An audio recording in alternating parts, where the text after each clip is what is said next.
interrogation isn't just happening within law enforcement. It's happening in schools. Reid and Associates have developed a program for our schools, and it's being taught in Michigan. The Michigan Association of Secondary School Principals has been hosting this training for years.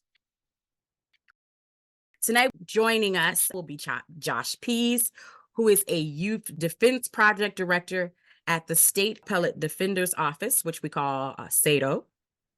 We're going to do a poll. Josh, we're going to go to you to give us the correct answer.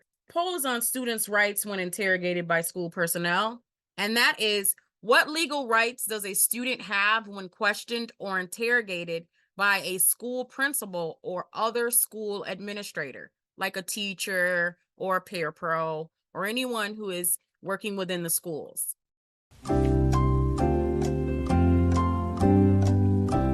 Let's see what the poll polled. Josh, what's the correct answer? The answer is none of the above. There is no right to any of these when being questioned by school staff, with a caveat. If school staff is doing the questioning at the direction of law enforcement, and that circumstance they're acting as law enforcement, and the right to attorney, right to remain silent apply. But if it's the school acting of their own accord, there are no rights. So I heard you say acting as law enforcement. Can school administrators act as law enforcement? Technically, again, if they are doing what law enforcement tells them to do, if the principal pulls a kid into his office because of a school fight and calls the police, and the police tell the principal, you need to question him, and here's the questions you need to ask. At that point, the principal is now acting as an agent of law enforcement. He's acting at the direction of law enforcement, and therefore those Miranda rights attach. But if it's the principal asking the questions, getting answers, then calling the police, those rights don't attach.